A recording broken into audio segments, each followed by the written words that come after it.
Okay, Melissa, so we had with dinner, we had panelle made with the chickpea flour that you grow here. Exactly. We also had chickpeas, we had lentils from the property. Exactly. So much of what we had with dinner, you grow on the property. No, everything. Everything. Everything we had from dinner was grown on the property, with the exception of the meat, which is from our organic shepherd neighbor. Right. So, talk about the importance of the biodiversity that exists on the property in the context of the wine production, because I think sometimes people don't understand that in order to create quality wine and wine that actually reflects the land, part of that is creating this natural ecosystem for the vines. Well, I've lived here now for 11 years, married to Fabio, so I'm living here on the land and farming along with him.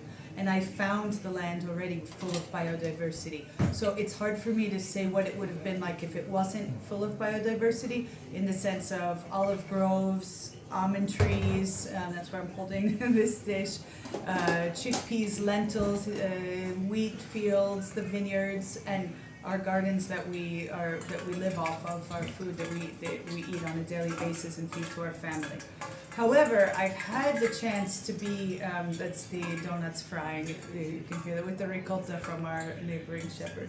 But I've had the opportunity to be in vineyards that are also inorganic, certified organic, but they don't have the biodiversity, and they have major problems of insects, infesting insects. Something that here I've never heard of and never seen, because we're full of the biodiversity brings in different species, brings in different insects like ladybugs or other types of insects that are defensive towards the infesting insects.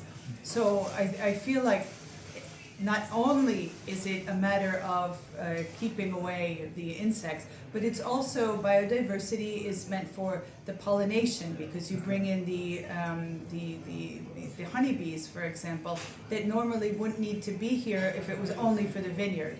So it's just creating this ecosystem, this land that's positive, that has a beautiful energy, because it's in syntony. Everything's in syntony with itself. It's a co-evolution, if we have to say it in other words. Right. So it's not just about organics, because I think sometimes the marketing message that's given in our industry is just about organics, but really it is about creating an environment that everything can grow in a very natural way. In harmony exactly. is very important. Right. I think it's an easy word to use, biodiversity, but what does it actually mean? It's just having as many possible species that can live on the land, and for those species to come, there needs to be different types of trees and plants and cultures on the land. Perfect. Grazie. Grazie.